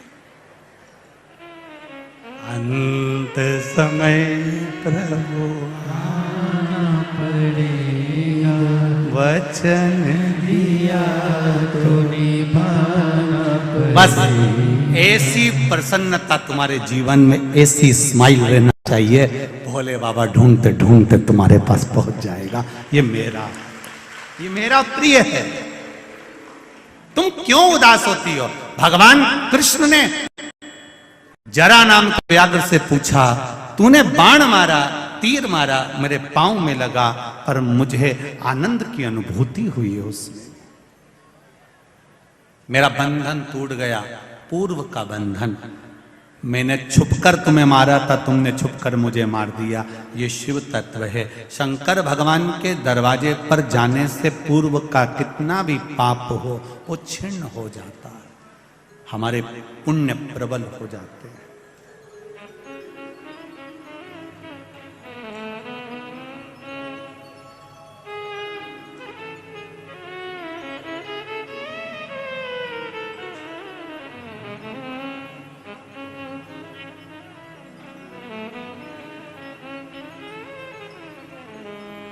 भगवान की अविरल भक्ति प्राप्त हो जाती है। भगवान कृष्ण ने भाल का क्षेत्र में सोमनाथ की पावन धरा पर अपने प्राणों को त्यागा, क्योंकि शिव की शरण में प्राण जाए तो बंधन से मुक्त हो।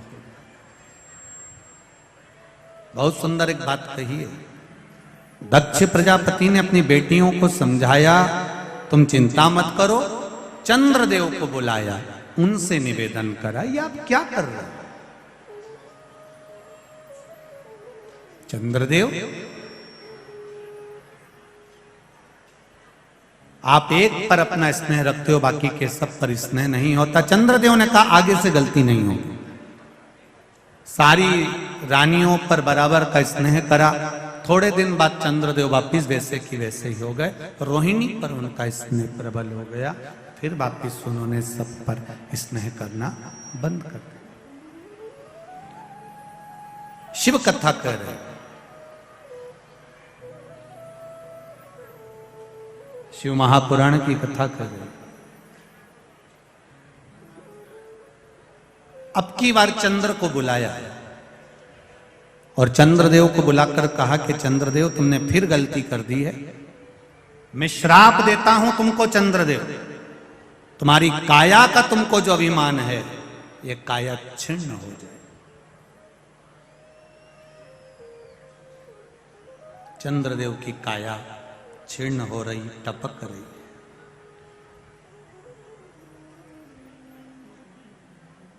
जब रोग से ग्रसित हो जाता है मनुष्य, किसी का एक्सीडेंट हो गया, कोई रोग आ गया, कोई बीमारी आ गई, तब उसको याद आता है कि मुझे शिव की शरण जाना। और शिव महापुराण की कथा कहती है जब हम गंभीर बीमारी से ग्रसित होंगे तब भगवान के पास जाएं। उससे अच्छा है शरीर में अगर थोड़ा भी रोग आया है तो हम उससे पहले ही क्यों ना भगवान की भक्ति में डूब जाएं, भगवान की शरण में चलें। बहुत पत्र हैं, इन पत्रों में लिखा है, बहुत सी पत्रों में किसी का एक कैंसर वाला पत्र आया है कि कैंसर जैसी बीमारी हो गई थी, पर बाबा ने कृपा कर कर हमारे कैंसर को ठीक कर दिया। यहां तक पत्र हैं, पत्र बहुत हैं। चंद्रदेव रो रहे हैं, शरीर में कष्ट हो गया।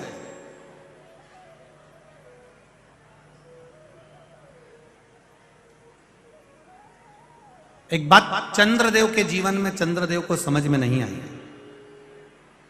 मेरा शंभू कहता नहीं है कुछ भी, पर बता देता है। पर नारी, पर धन, किसी के पड़े हुए धन, किसी की चेन, किसी का मोबाइल, किसी का पर्स तुमको मिल गया, उसमें से तुमने कितने दिन अपनी जिंदगी खुश होकर जी ली, कितने दिन जियोगे?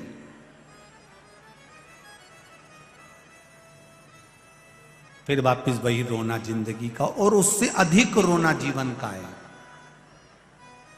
और ज्यादा रोना है। पर धन, पर नारी पर जब गलत दृष्टि दी जाती है तो यह निश्चित है कि व्यक्ति को रोना तो पड़ता है।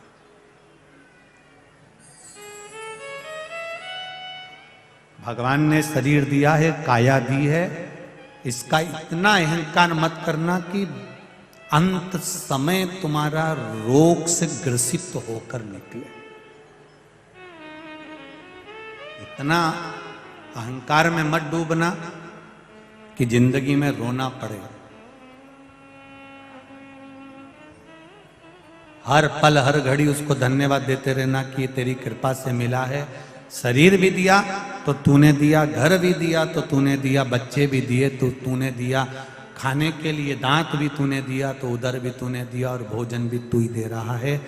मैं जानती हूं मैं इस लायक नहीं हूं, मेरे जीवन में मैंने पूर्व में क्या करा होगा मुझे मालूम नहीं, पर आज जो निभा रहा है वो तू ही निभा रहा है। मेरा महाकाल, मेरा महादेव निभा रहा है, कोई दूसरा नहीं। काया खराब हो गई चंद्रदेव की, इतना अभिमान था चंद्रदेव को, मेरा तेज, मेरा तेज, मेरा तेज। यहां तक चंद्रदेव ने कह दिया था कि सूरज, सूर्य तू चमकता है तो मेरे तेज से चमकता है। चंद्रदेव ने एक दिन भगवान विष्णु से भी कह दिया था तुम्हारे शरीर पर जो तेज है और वैकुंठ में तेज है वो मेरी ओर से। चंद्रदेव ने एक बार गुरु बृहस्पति जी से कह दिया था संपूर्ण ब्रह्मांड में जितने ग्रह चमक रहे हैं ये चंद्र से चमक रहे हैं, चंद्र के सिवा किसी की सामर्थ्यता नहीं कि कोई चमक जाए। चंद्र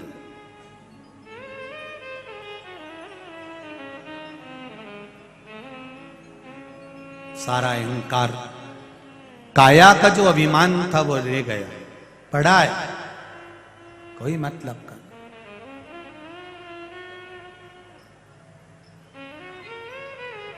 बड़ा अहंकार। ब्रह्मा जी के पास में सूचना पहुंची तो ब्रह्मदेव ने नारद जी से कहा, नारद चंद्रदेव से कहो कि शिवलिंग का निर्माण करे और उसकी पूजन करे। समय पूछा गया, शिवजी के पूजन का समय क्या रखा जाए? ब्रह्मा जी ने कह दिया चंद्रदेव से कह दो संसार में जन्म लेने वाले मनुष्य का मौत का समय बता दे कि मरेगा कब। जब इंसान को मृत्यु का समय नहीं मालूम कि कब मरेगा, तो पूजन का समय क्या पूछना।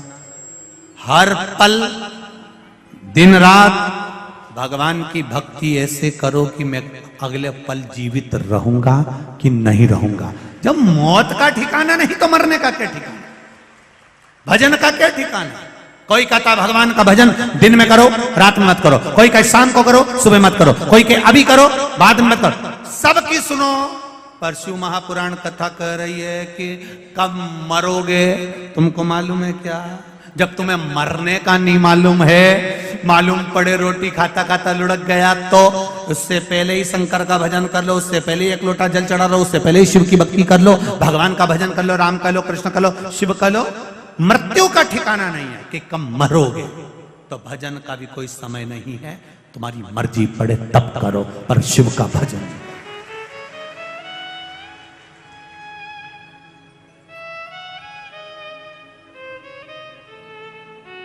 तुम्हारा मन पड़े तब भगवान का भजन करो। कब कब कई माताएं कहती है हम रजस्वला धर्म से हो गए, तो क्या महाराज जी भगवान का नाम नहीं लेना चाहिए। हम कहेंगे मंदिर मत जाओ, हम कहेंगे देवालय मत जाओ, हम कहेंगे भोजन मत बनाओ, हम कहेंगे पूजन मत करो, पर हम ये कभी नहीं कहेंगे कि तुम भगवान का नाम मत लो। हर घड़ी, हर पल, हर क्षण, हर समय तुम्हारा जब मन पड़े तब भगवान का नाम लो। भगवान के नाम लेने के लिए कभी भगवान ने मना नहीं करा कि मेरा नाम मत लो। जैसे उदर भरने के लिए भोजन जरूरी है, आत्मा की तृप्ति के लिए भजन जरूरी। क्या घर में सूतक लग गई, सावड़ लग गई, घर में बच्चा हो गया या कोई मर गया, तो क्या हम भगवान का नाम नहीं ले? कौन मना करता है कि भगवान का नाम ना लो। पूजन मत करो, मंदिर मत जाओ, आरती पूजन का स्मरण मत करो, पर नाम तो लो। नाम लेने में कोई मना नहीं। जपते रहो भगवान का नाम हर पल हर घड़ी। चंद्रदेव ने पूछा शिव जी की आराधना कब? तेरा मन पड़े जब कर, 24 घंटा शिव की स्तुति कर।